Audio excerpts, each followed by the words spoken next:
All right, welcome back. Adakole Ijogi, a political economist, is joining me right now. Hello, Adakole, and welcome to the program. Yes, good morning, Nancy. It's good for you to have me. Thank you for joining us. Now, let's talk about, I would say, a minor cabinet reshuffle that happened alongside the swearing in of the new ministers. What are your views about the new ministers?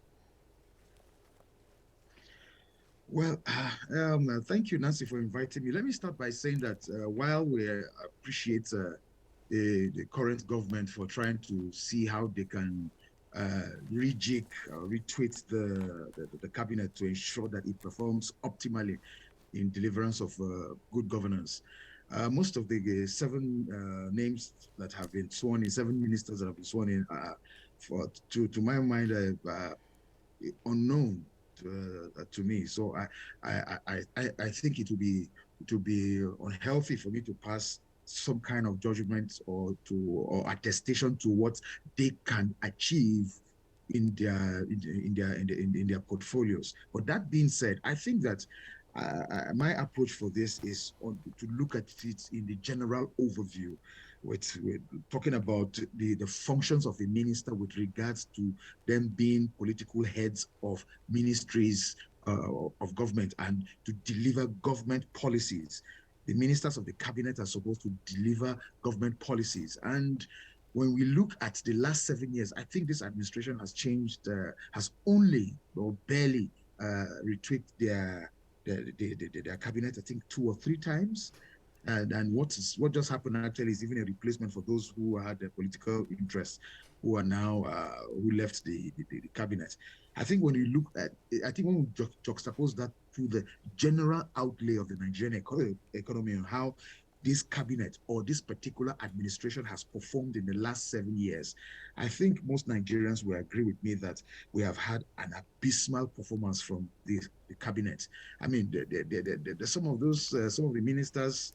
I mean, we have a situation where we have heightened insecurity, weak naira, queues in petrol stations, what do you call it, hyperinflation, a high cost of living, increase in tariffs. There are different indices of the economy. You can see that this set of cabinet members since 2015 have not been able to produce good governance. The Nigerian public, the Nigerian population is worse off. So when we say you have changed cabinet, to the ordinary Nigerian, people like myself, it really doesn't make any, it doesn't add any value to our livelihood, Nancy. I Okay. must say this. I must say this, Nancy. Okay, I think you made a point there, which I would like us to interrogate further. That if it was not that some of his ministers had like presidential ambition and all of that, we may not have seen this little tweak that came from the president. He may have continued with the same guys or the same men till the end of his administration in 2023. Is that what you insinuated earlier? Yes. And further to that, I would like to add the fact that you have a situation where you have a president that is not hinged on performance of his ministers.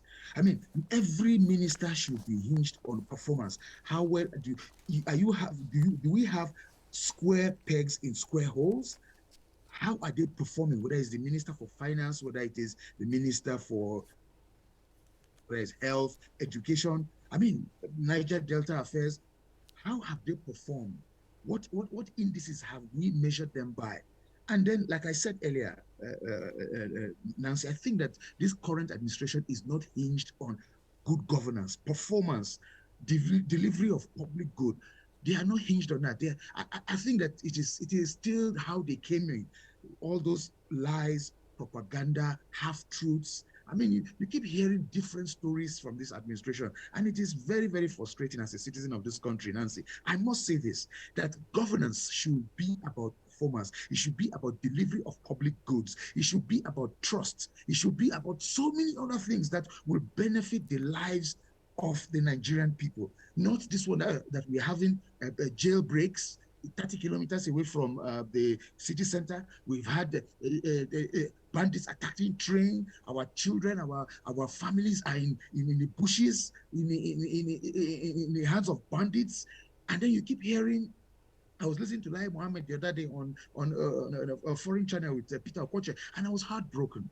As a citizen, someone who believes in this country, that we have to work hard and make sure that Nigeria gets better. When you listen to people from this administration, Nancy, it is heartbreaking. And it's not about 2023 election or one's political leaning. It's just that the market doesn't lie. Nancy, you and I know the market doesn't lie. Look at the price of commodities in the market. What are you, for God's sake, what is the economic blueprint of this administration?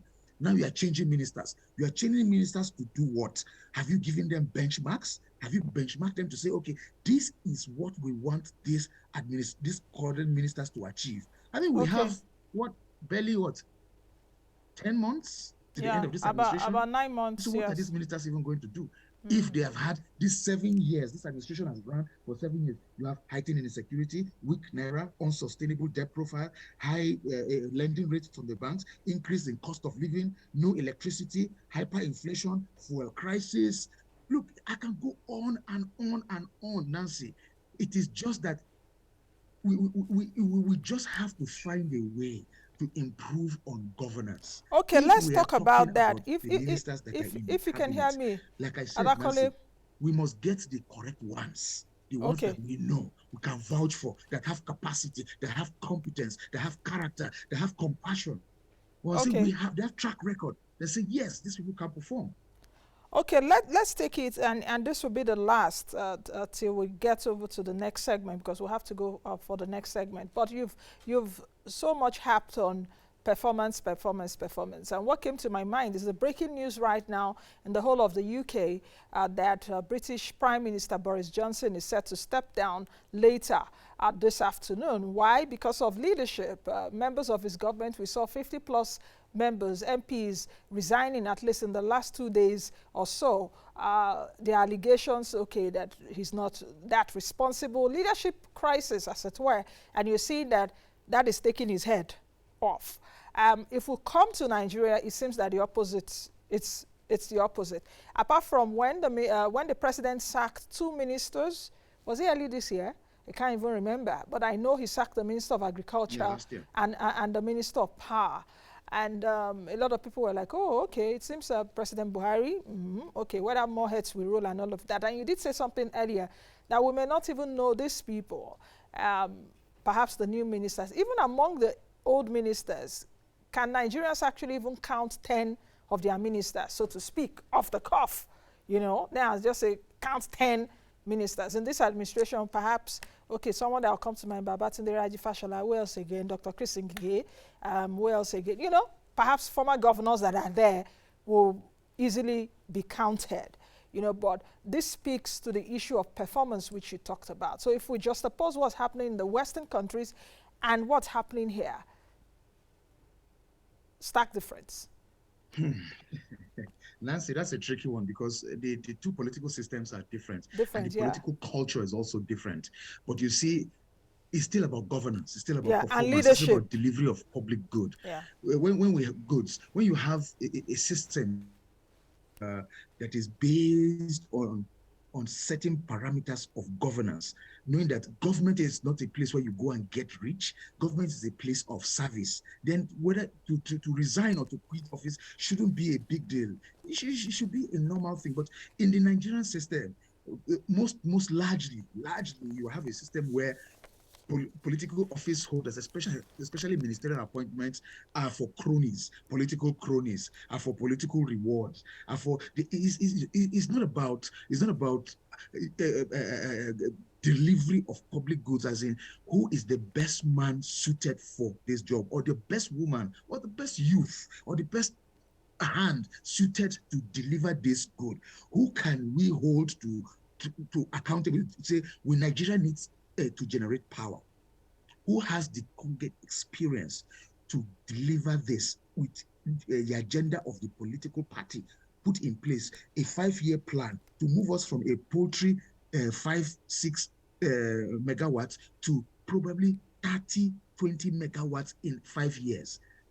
what those kind of parameters. But you see, for us largely, and it's not only in Nigeria, most African countries, it is not about performance. It is about reward for political grandstanding or political leanings, and it's unfortunate. And when you look at what is happening in the UK, you said yes, this is how it should be. It's about service. Probably, Nancy, maybe we should go back to parliamentary system. Remember, I started saying the political cultures and the political environment are different. Most of these people resigning, most of them are members of parliament. They still just go back to the parliament. But in Nigeria, it's a winner takes a do or die. I mean, we've had cases where they sacked, they relieved ministers of their duty or their portfolios, and some of them even fainted, collapsed. We've heard such stories. But I think that going seriously, we need to start now putting square. Nigeria is in dire straits. I mean, the economy is shattered, national cohesion. Okay. I mean, you have, look, I think that we just really need some kind of credible, responsible leadership that can manage the affairs of this country. And for me as an economist, I say we should start with the economy, because economic thinking should drive political processes, not political processes driving economic thinking. It is about the economy. It's about our livelihood. It's about our welfare. Okay. Look at the markets. Okay, Adakole, I have to. Adakole, I have inflation. to cut you short if you can hear me. Adakole, I have to cut you short if you can hear me, and let's take this for 30 seconds just before you go. I hope you can hear me now. Some analysts have also said that it wasn't really wise for the president to move some ministers away from where they have been in the last few years to new ministries when you have about 9 months to the end of your administration. For example, I think Charon Ikazo from environment to, what's the ministry now? I can't even remember. But okay, for example, Mamora, who is the Minister of State for Health, has been moved to science, technology, and innovation. Yes, how much sense does it make? Because that means they will just use like this 9 months to understudy the ministry and to also check out what their predecessors have done. So did we really see a strategic thinking from Mr. President?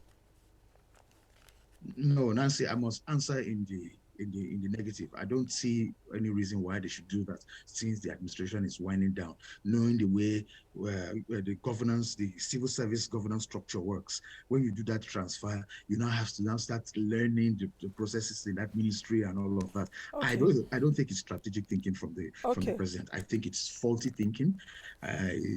Those ministers have already developed relationship with the permanent secretary, the civil servants, permanent secretaries and directors.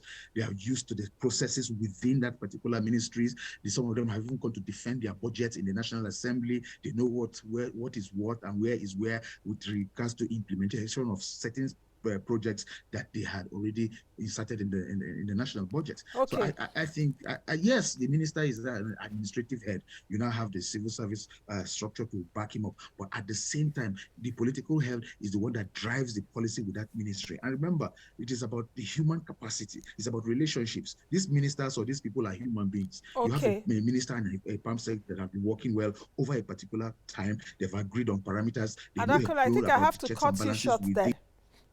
Adakole, I think I have to cut you short. Thank you very much for your insights this morning. I've been speaking with Adakole Ijogi, who is a political economist. We've been looking at the cabinet's reshuffle, a minor one, as a result of the swearing in of the new ministers 9 months or so to the end of this administration. Adakole Ijogi, thank you for joining me today.